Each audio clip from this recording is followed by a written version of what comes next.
Abram um livro de artes de vocês aí na página 27. Tá? Quer dizer, na verdade, a página 26 e 27. Na página 26,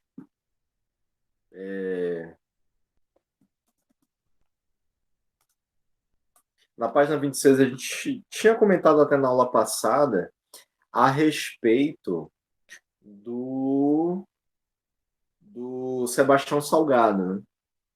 Sebastião Salgado com Se chama o, Sebastião. o projeto dele chamado Gênesis. Sebastião Salgado, ele... Pronto, beleza, tranquilo. O Sebastião Salgado, ele é um fotógrafo que costuma representar muito a natureza. Então, Meu pai tem um amigo que se chama Sebastião. as fotografias que ele produz são fotografias que representam a ideia de natureza, a ideia de humanidade. Quase sempre ele faz essas fotografias em preto e branco, tá? Sem uma edição de imagem. Quer dizer, algumas fotos a gente percebe meio que parece que tem uma edição, né? Na verdade, a edição que ele faz, às vezes, é só para mudar um pouco a tonalidade de alguma fotografia, coisa e tal. Mas ser uma manipulação mais forte dessas imagens. Então, ele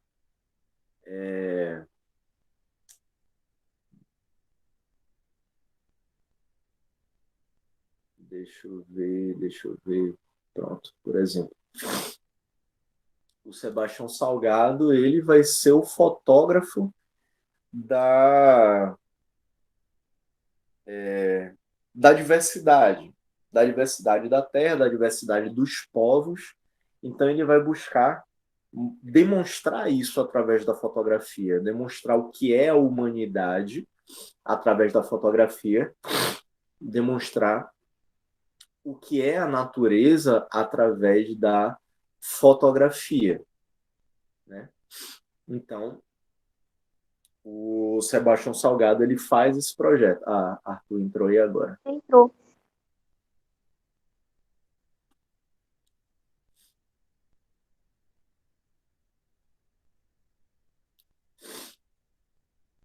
Gente, rapidinho, deixa eu só beber uma água aqui. Já volto.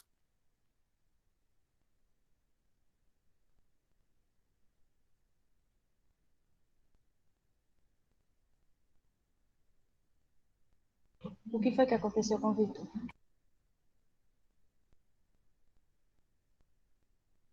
Ele foi beber água. Ah, tá.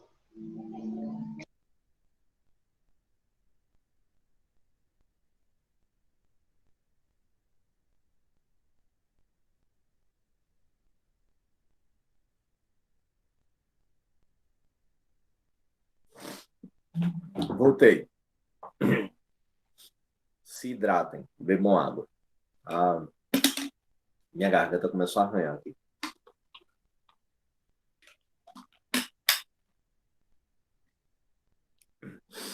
Enfim.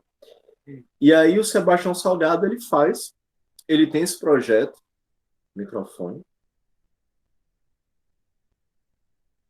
Nunca mais ligo o microfone para não esquecer ele ligado de novo. É isso aí. E aí, se tiver apanhando, velho, a gente vai se apanhar você. Só, só ver os gritos. Enfim, é isso. Sebastião Salgado, então, ele tem esse trabalho através do Gênesis, que traz essa ideia sobre sociedade, sobre humanidade. Né? As esculturas que representam corujas foram feitas por Patrick Fred por um tatamere. Não consigo parar de rir com o Vitor. É palhaço, né, velho? Professor. Difícil. Palhaço de circo, tô falando aí, ó. O por um tatamere. Patrick. Por um tatamere. Ô, professor, isso daí é um riso ou ela tá se afogando? É porque eu tô comendo. Ela tá comendo. Aí eu O não vou puro abrir minha boca pra tatamere, rir, né? Pra sair tudo. imagine só cuspir na tela do computador, cuspir no teclado, não faz. Aí, ó. Sim. Puro tatamere, Patrick Freddy Puro tatamere, ele, um artista descendente dos povos aborígenes, habitantes de países indígenas, que vive milhares de anos na região nordeste da Austrália. Esses povos se nomeiam Yolngu, que significa pessoa. Eles empregam pigmentos naturais para fazer pinturas sobre casca de árvore. E aí uma coisa interessante, questão de prova, inclusive. Sempre representando a diversidade ecológica do ambiente em que vivem. Então, isso daqui vai ser importante porque essas representações das imagens que o Purun Tatamere faz, ele se aproveita justamente de materiais que estão disponíveis na região onde ele vive. De madeira, né?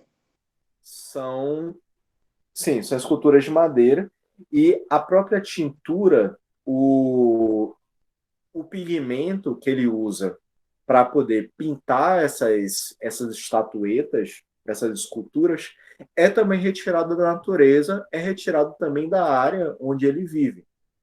Lembra que nas aulas anteriores a gente falou do Andy Goldsworth, que foi aquele cara que fez, que também faz obras de arte a partir daquilo que é concedido pela natureza, que é aquela arte efêmera, né? Então, que ele faz o conjunto de folhas coloridas, ele faz um círculo e tal, só que aquilo é uma arte efêmera, mas é uma arte também a partir do que a natureza fornece para ele. O Purun Tatamere, ele também faz arte a partir do que a natureza fornece para ele, só que ele modifica a natureza. Por exemplo, essas obras, essas esculturas em madeira, ele não mata uma árvore para poder fazer essa escultura, tá? Ele pega um tronco de madeira de uma árvore caída, de um galho mais forte que caiu no chão, que foi derrubado, sei lá. Ele pega e ele faz, ele vai esculpir essa madeira para poder ganhar o formato que ele deseja, aqui no caso uma coruja, ou aqui no outro caso aparentemente uma cegonha, e ele vai pintar com esses pigmentos, com essa tinta extraída a partir também de elementos que ele encontra na natureza, da seiva de plantas, da mistura de elementos do líquido extraído de frutas, uma mistura de quê? Misturas. A gente já tinha falado, inclusive, em anos anteriores, por exemplo, o que parece uma garça. É uma garça, uma cegonha, não sei exatamente. Aqui não especifica, não.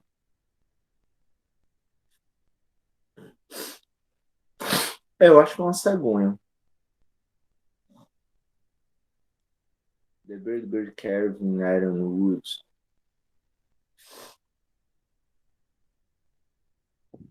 Inclusive, Tá parecendo uma cegonha aí mesmo.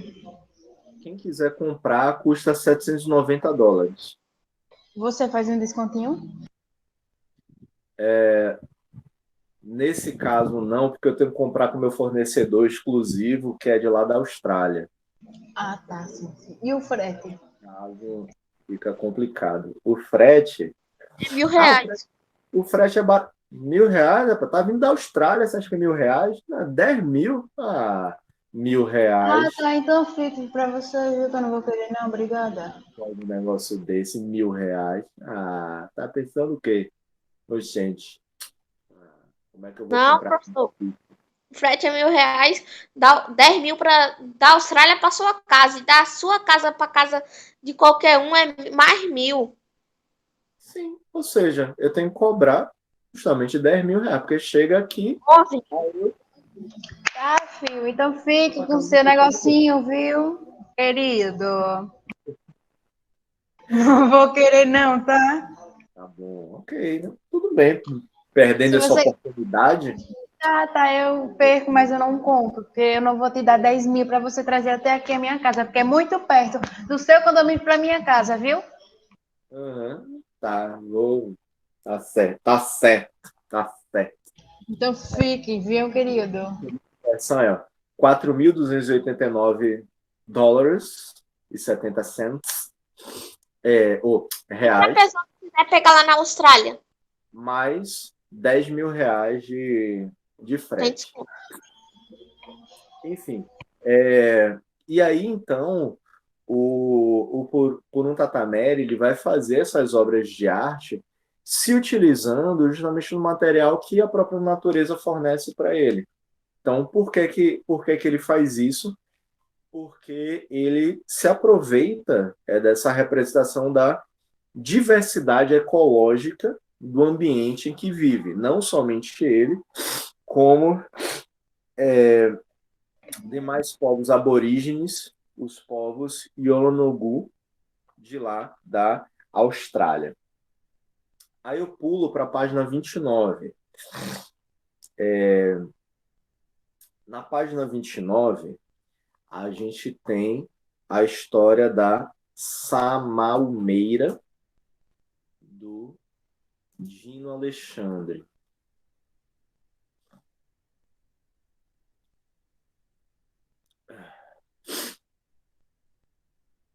que é essa imagem daqui.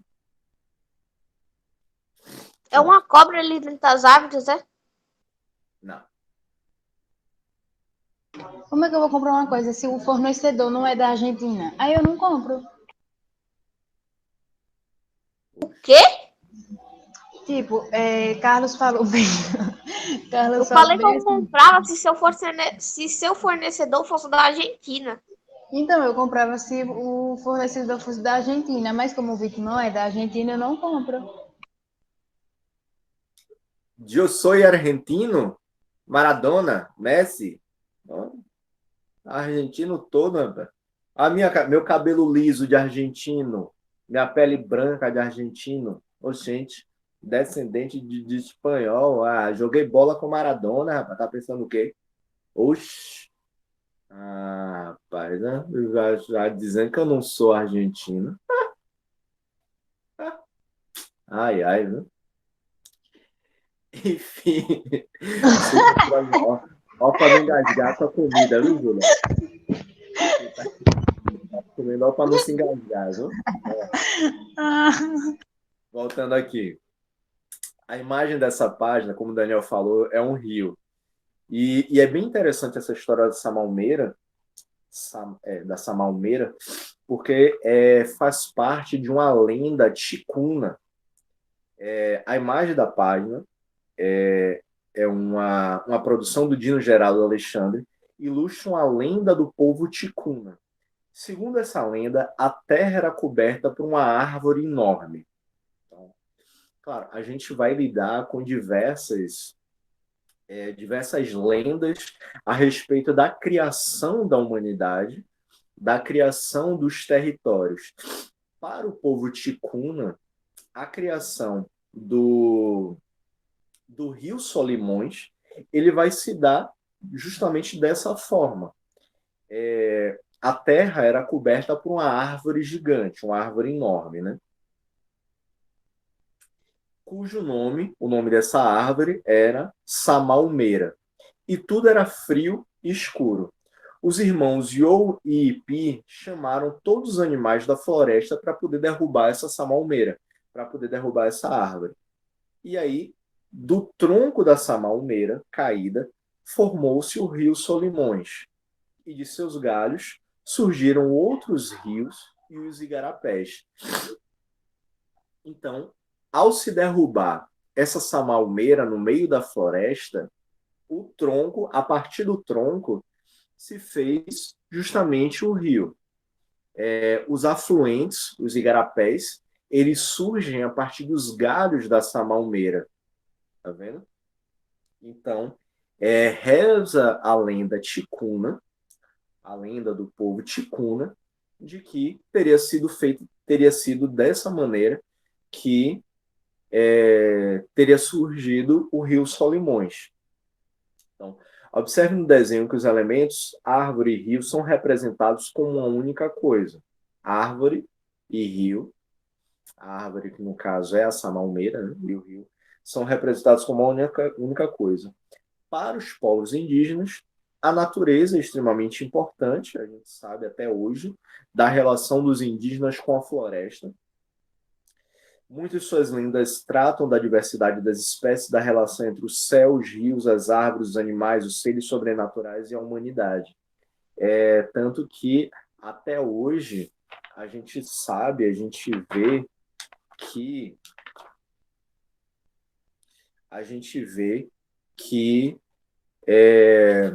os indígenas, eles, apesar de ocuparem, calma, para eles, Carlos, apesar deles ocuparem um território relativamente grande, principalmente da floresta amazônica, eles são os povos indígenas que menos desmatam e mais preservam, mais conservam esses locais. Então, um dos motivos, uma das motivações da gente falar da grande importância da presença dos povos indígenas dentro da floresta amazônica é justamente essa, de que a presença deles faz com que essas áreas elas sejam preservadas, elas não sejam desmatadas. Porque se a gente deixar o que o governo quer fazer em liberar boa parte da floresta para os fazendeiros, eles vão transformar tudo em pasto para poder criar gado, ou então para poder cortar tudo e criar soja. Ou então liberar para madeireiros, que vão derrubar as árvores e vão vender tudo para o exterior.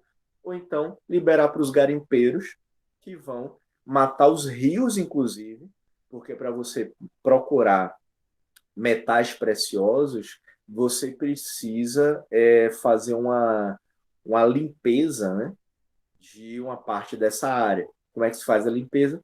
Com a utilização de mercúrio. Mercúrio é um metal pesado. Quando o mercúrio chega nos rios, mata a vida, a vida lá de peixes, de pequenos animais que vivem do rio e, consequentemente, quem é que come a zorra do peixe do rio? A gente.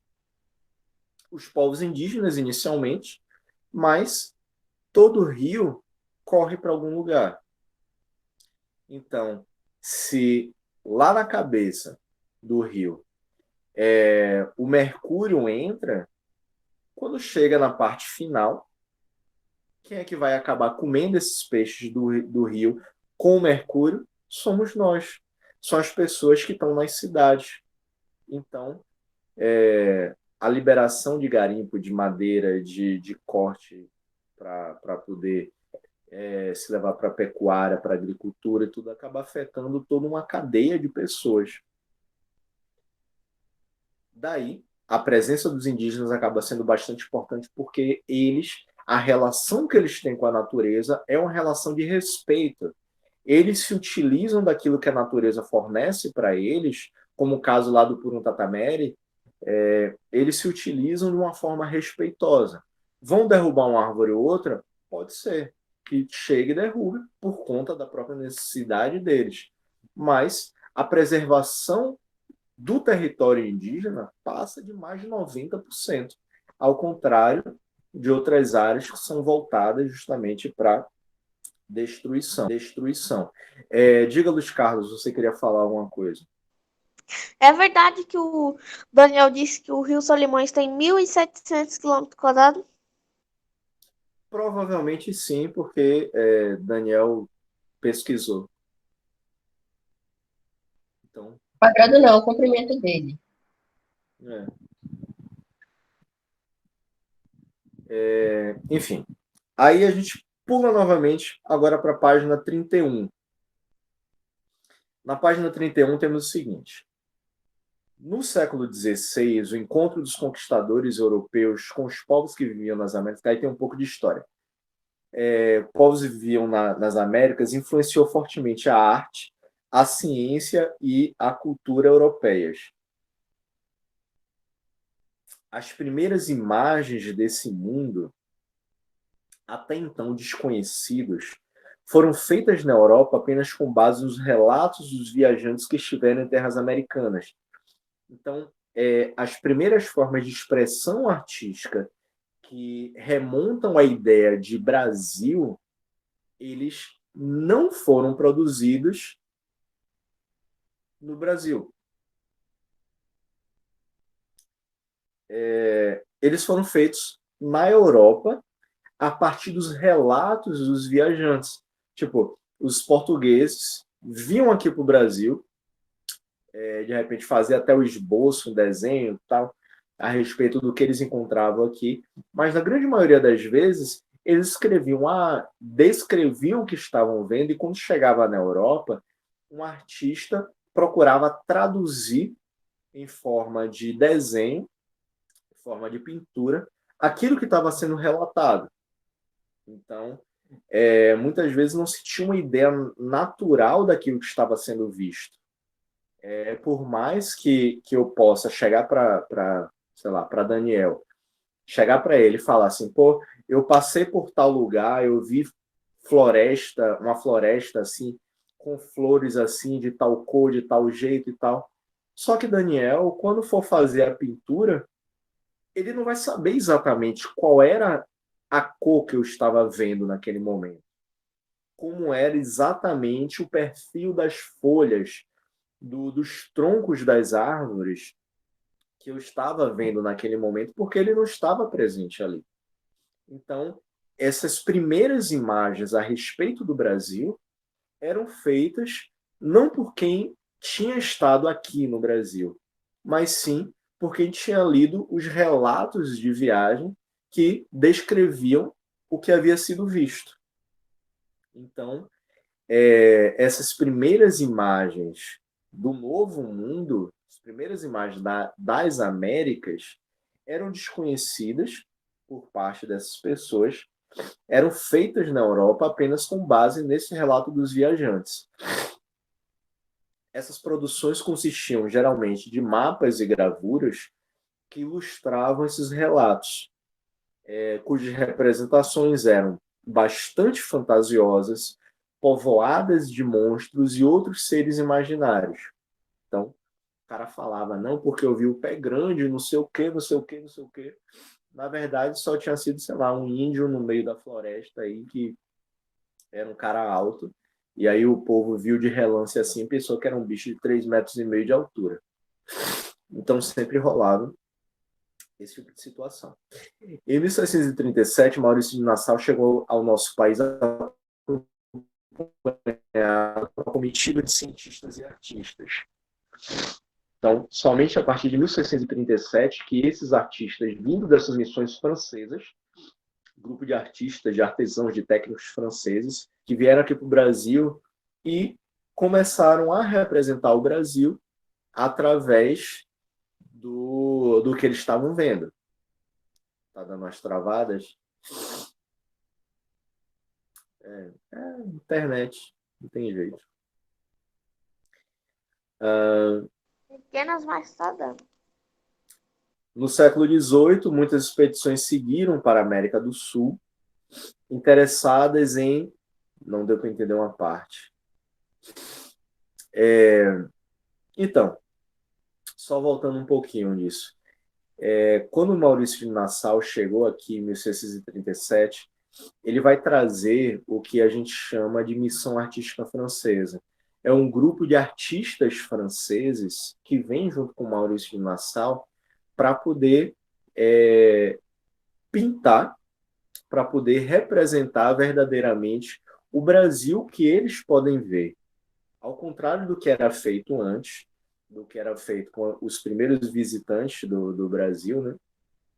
Que eles descreviam de forma escrita o que viam, e somente quando chegavam na Europa, somente quando chegaram em Portugal, na Espanha, é que artistas, pegando aqueles relatos de viagem, iam começar a escrever, ou iam começar a desenhar o que estava sendo relatado. Com essa missão francesa, já no século XVII, com Maurício de Nassau, os próprios artistas vinham para o Brasil e poderiam representar em loco aquilo que eles estavam vendo. Nessas páginas, isso. Aquilo que eles estavam vendo. Tá? Então, a partir do século XVIII, muitas das expedições que seguiram, que vieram para a América do Sul, tinham esse interesse do registro e catalogação da natureza exótica que aguçava essa curiosidade europeia. Né? Algumas delas avançaram pelo interior do Brasil, através de rios, enfrentando adversidades naturais, inclusive entrando em conflito com grupos indígenas.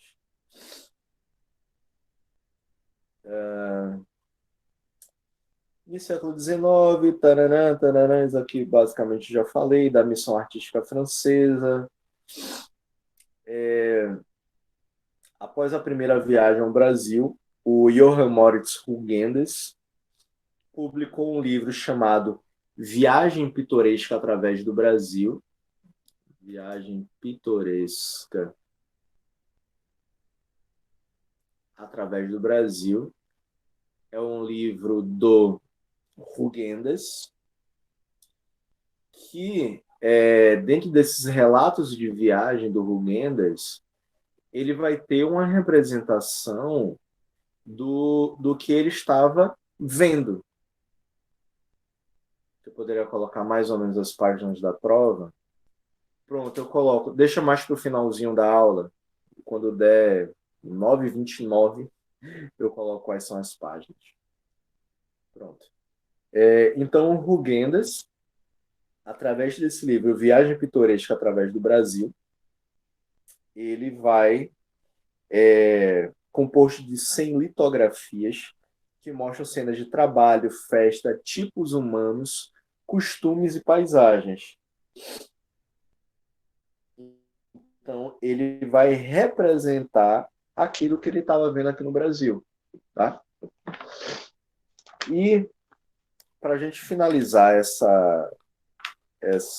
esse assunto, por último, a gente fala sobre paisagismo. Que aí eu já tinha falado mais ou menos como é que funcionava também essa questão do paisagismo lá nas primeiras aulas sobre representação da natureza, tá? Sobre essa ligação de natureza e arte. Porque o paisagismo nada mais é também do que uma forma de construção artística. Só que o paisagismo ele tem uma relação entre arquitetura e paisagem. A gente tinha falado dentro lá da página 21, né, sobre a criação dos jardins. Né? O paisagista ele vai construir esses jardins de uma forma que seja um diálogo, algo harmonizado entre a arquitetura e a natureza. É por isso que se chama paisagismo. É a ideia de paisagem. Né? A construção de uma paisagem que muitas vezes não é tão natural assim, mas outras você simplesmente consegue encaixar uma obra arquitetônica dentro de um jardim, dentro de um determinado local, que permite que haja essa harmonização. Né? Eu tinha mostrado, inclusive, algumas imagens de paisagismo. Parece mais exatamente. Mas, tipo, isso aqui é uma ideia de paisagismo. Por exemplo, de uma construção dentro de uma floresta, né? Uma relação da natureza com com objetos arquitetônicos. Aqui, uma outra obra ligada ao paisagismo. Você tem a escolha dos materiais que são colocados em contato com a parte da natureza, por mais que essa natureza seja plantada até, né? Aí se faz a escolha do tipo de grama que pode ter no local, do tipo de árvore ou de plantas que podem ter no local, justamente para poder fazer essa harmonização da arquitetura com a paisagem, com a natureza. Então, aí, ó, são todas obras ligadas ao paisagismo. Aí a gente tem aí na página 32 o seguinte: paisagismo é a arte de conceber e criar espaços agradáveis ao ar livre, usando elementos naturais como plantas, pedras, água e terra. Pronto. Plantas, pedras, aqui no caso não tem pedra, água e terra. Tá? Então, tudo isso são ideias de construções paisagísticas. Tá vendo? Pronto, aqui tem de tudo. Planta, água, pedra, terra e a ideia das construções arquitetônicas também dentro desse conjunto, fazendo essa harmonização. Os paisagistas, eles fazem projetos de jardins, praças e parques. Para isso, precisam conhecer as plantas, saber quanto tempo levam para crescer, que espaço vão ocupar após se desenvolver e a quantidade de luz, umidade e calor de que precisam para viver. Então, tudo isso precisa ser pensado pelo paisagista, porque uma construção de uma paisagem, uma construção de um projeto desse, não é algo que vai ser imediatista. Claro que o momento que ele colocar vai ter um impacto inicial, mas a ideia da construção dessas paisagens é que elas se mantenham o máximo de tempo possível. Então, quando você constrói uma paisagem dessa, quando constrói um projeto desse daqui, você precisa ter uma noção de que essa água seja de fácil limpeza, por exemplo, essas plantas que estão aqui, elas não cresçam muito, ou não dê bicho, ou sejam de fácil manipulação, de fácil cuidado, de fácil alimentação, de fácil poda, por exemplo. Então, precisa ter toda uma ideia sobre de quanto em quanto tempo você precisará ter uma nova intervenção nesses locais para poder manter essa harmonia.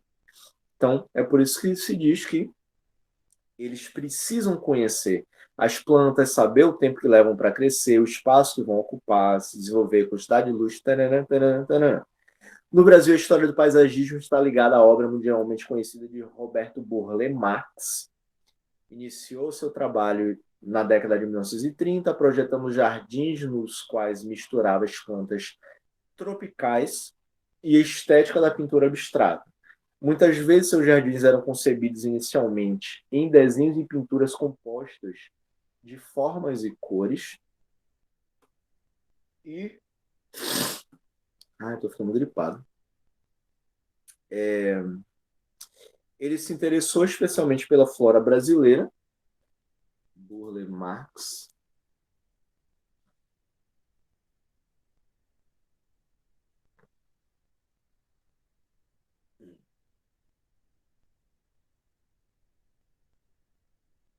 Um exemplo de uma obra do Burle Marx.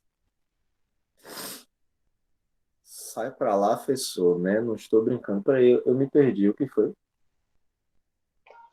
Você falou que tá gripado. Ah, tá. Eu acho que eu tô gripando, que eu tô assim. Mas também essa mudança de temperatura tá terrível o tempo todo. Não é Covid não, viu? Tomara. Enfim. Tinha saído. E eu tenho rinite. Aí pode ser que seja por conta Tinha disso. saído. Mudança do tempo. Luiz, muito obrigado. Doido, menino. Enfim. E aí o Burle Marx, ele acaba sendo um dos paisagistas mais conhecidos do Brasil por conta dessas obras arquitetônicas que ele produz. Pronto, eu vou finalizar por aqui. A outra parte, a parte da página 34, vai ser só na próxima unidade. Então, Júlia tinha me perguntado, é o seguinte, Júlia.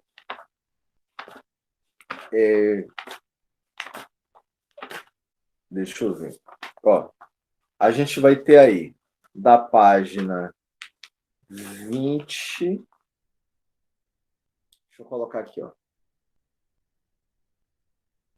20 a 24.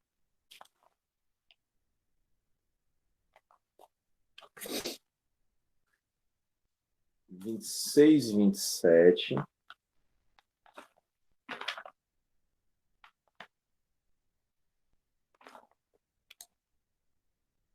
29,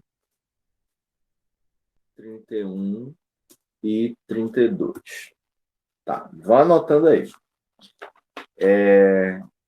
E aí a gente pula também lá para o capítulo 2, e aí é o assunto todo, da página 40 até a página 56.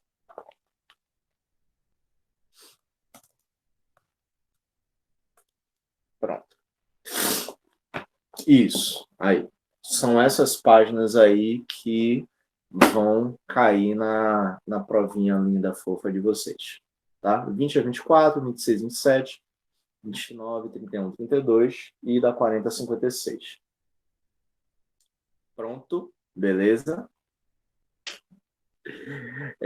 Galera, deixa eu ir. E... Se bem que a gente ainda tem aula de história hoje, né? No 9h30. Oh, não, peraí. 10h20. 10h20. Eu vou pro 7º ano agora. Valeu, galera. Tchau. Até daqui a pouco. Tchau. Valeu. Tchau.